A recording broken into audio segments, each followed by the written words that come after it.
Hello, बच्चा लोग. This is Ashish and welcome back to this particular channel where we are starting with this 5-minute concept videos.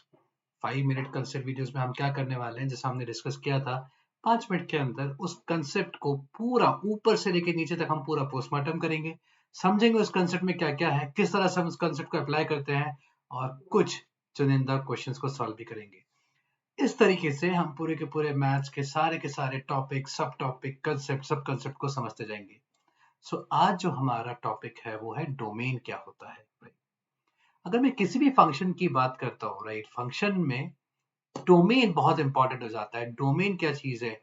किसी भी function को अगर अपन लिखते हैं, फॉर एग्जांपल लेट्स से मैं एक फंक्शन यहाँ पे डिफाइन करता हूँ, fx is equal to 1/x+3. अब ये फंक्शन है जहां पे मैं x के अलग अलग वैल्यूज डाल सकता हूँ. फॉर एग्जांपल लेट्स से अगर कोई मुझे बोलता है कि सर f1 की वैल्यू कितनी होगी, तो आप बोलोगे यार x की जगह 1 डाल दो, f1 कितना हो जाएगा, 1/4 हो जाएगा. f2 की वैल्यू कितनी होगी, 1/5, x की जगह 2 डाल दो. मैं अगर f of 1.0001 पूछूंगा तो वैल्यू क्या होगी? आप बोलोगे सर x की जगह 1.0001 डाल दो, बस मेरा आंसर हो जाएगा 3.0001, सॉरी 4.0001, है ना. 10,000 डाल दूंगा तो भी आंसर आ जाएगा. इसका मतलब मैं यहाँ पे x की अलग अलग वैल्यूज डाल रहा हूं, तो ये फंक्शन मुझे अलग अलग आउटपुट निकाल के दे रहा है. It is kind of a input output machine, है ना. आप कुछ अलग अलग वैल्यूज डालते जाओ, आपको अलग अलग आउटपुट्स मिलते जाएंगे ना. क्या मैं सारी की सारी x की जो भी रियल वैल्यू पॉसिबल है, क्या सारी x की वैल्यूज को यहाँ पे डाल सकता हूँ? The answer would be no. मैं सारी x नहीं डाल सकता हूँ, बिकॉज किसी ना किसी x के लिए शायद ऐसा हो सकता है फंक्शन मेरा नॉट डिफाइंड बन जाए. नॉट डिफाइंड मतलब फंक्शन मुझे एक डेफिनेट वैल्यू ना निकाल पाए. जैसे फॉर एग्जांपल आई थिंक हर किसी के दिमाग में वैल्यू घूम रही है, मैं भी उसी वैल्यू की बात करूंगा. अगर मैं x की वैल्यू को -3 डाल दूं यहां पर, तो अगर -3 डाल दूंगा तो कितना हो जाएगा, 1/-3+3, 1/0 एंड 1/0 इज नॉट डिफाइंड. इसका मतलब अगर मैं x को -3 डालूंगा तो इस फंक्शन की वैल्यू नहीं निकलेगी, बिकॉज फंक्शन नॉट डिफाइंड हो गया. इसका मतलब किसी भी फंक्शन में आप एक limited set of values of x ही डाल पाओगे. कुछ x होंगे जिनके लिए फंक्शन नॉट डिफाइंड हो जाएगा, तो इसका कुछ नाम भी होना चाहिए. This is called as domain of a function. तो जब भी हम डोमेन की बात करते हैं किसी भी फंक्शन की, क्या डोमेन क्या चीज है? डोमेन है वो set of possible values of x जो आप डाल सकते हो. so values of x for which function is defined और function gives you a definite value. जिस x के लिए उसने डेफिनेट वैल्यू नहीं दी वो आपके डोमेन में नहीं आएगा. फॉर एग्जांपल अगर मैं इस फंक्शन की बात करूं, तो फंक्शन में आप x की जगह सब कुछ डाल सकते हो सिवाय -3 के. तो अगर इसका डोमेन डिफाइन किया जाए तो इसका डोमेन हम क्या बोलेंगे, ऑल रियल नंबर्स एक्सेप्ट -3. इसका मतलब जब भी मुझे डोमेन ढूंढना है तो मुझे करना क्या है, मुझे वो सारे x ढूंढने हैं जिनके लिए फंक्शन डिफाइंड है. मतलब वो सारे x निकालने हैं जिनके लिए फंक्शन नॉट डिफाइंड आ सकता है. नॉट डिफाइंड फंक्शन कब कब आ सकता है, फटाफट से केसेस देख लेते हैं. केस नंबर 1, आपके पास कोई ऐसा फंक्शन है जो p/q फॉर्म में दिया हुआ है, तो मेरा q 0 नहीं होना चाहिए, बिकॉज अगर q 0 हो गया तो फंक्शन नॉट डिफाइंड हो जाएगा. जैसा अपन ने भी एग्जांपल देखा था, q अगर नॉन जीरो आएगा तभी फंक्शन डिफाइन होगा, क्यू नॉन जीरो आ गया तो, सॉरी क्यू जीरो आ गया तो फंक्शन का बैंड बच गया, नॉट डिफाइंड.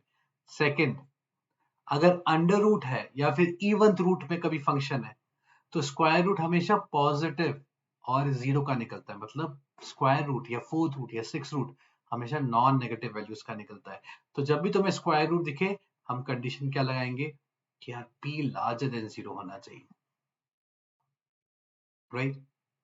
केस नंबर 3, मुझे अगर log ऑफ x दिख गया, log ऑफ x दिख गया मतलब x मेरा लार्जर देन जीरो होना चाहिए.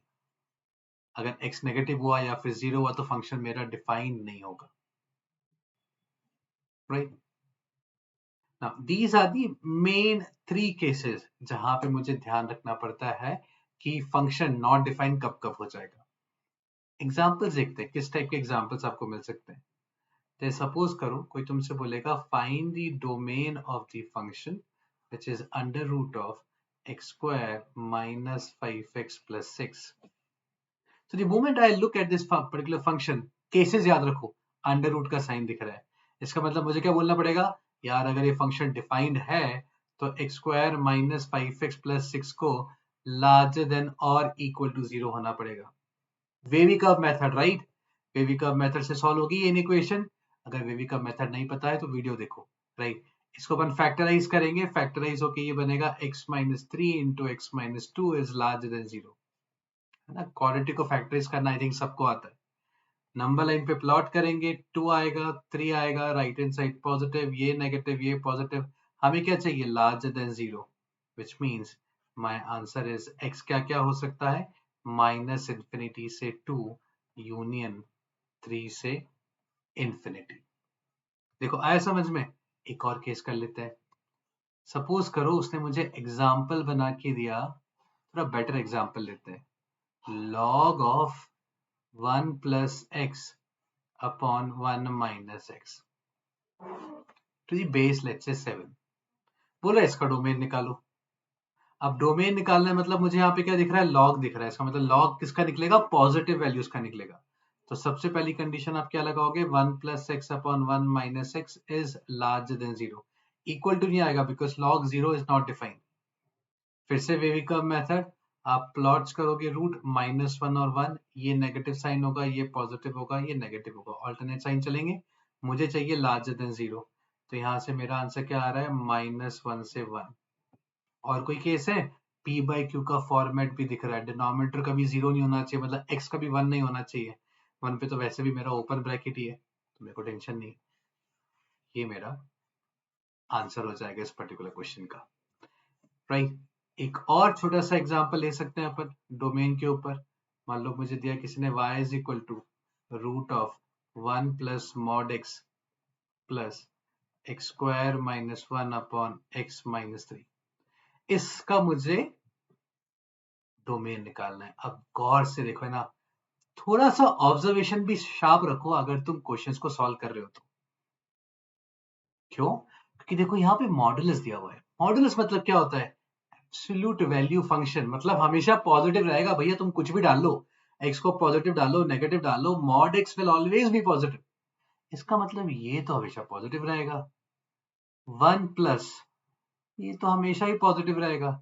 इसका मतलब ये अंडर रूट तो हमेशा डिफाइंड हो गया, मेरे को डोमेन चेक करना ही नहीं है. डोमेन के लिए हम क्या बोलते हैं कि अंडर रूट के अंदर वाली चीज नॉन नेगेटिव होनी चाहिए, तो हमेशा पॉजिटिव आ गई, इवन 1 से बड़ी आ गई. इधर देखते हैं p बाई क्यू फॉर्मेट में है, तो मेरा q जो है वो नॉन जीरो होना चाहिए. सो x का भी 3 नहीं हो सकता. देखो बच्चा लोग, आ रही ना बात समझ में? तो यहाँ पे अपना आंसर अपन क्या बोल देंगे? x belongs to all real numbers except 3. 3 के अलावा अपन सारे के सारे रियल नंबर्स डाल सकते हैं. ये अपना आंसर हो जाएगा. सो डोमेन को अगर मैं सिंप्लीफाई करूं, डोमेन बेसिकली कहानी क्या बोलता है? कौन से x के लिए भी आपका फंक्शन डिफाइंड है. मतलब उल्टा सोचो, कौन से x के लिए फंक्शन डिफाइन नहीं है या नॉट डिफाइंड वैल्यू दे देगा, वो ढूंढ लो. वो हटा देंगे अपन. वो कैसे अपन ढूंढते हैं? p बाई क्यू फॉर्म में q 0 नहीं होना चाहिए, लॉग के अंदर वाली टर्म पॉजिटिव होनी चाहिए, इवन रूट आप किसी भी नंबर का निकालोगे तो वो हमेशा नॉन नेगेटिव नंबर्स का निकलता है. I hope this is clear, right?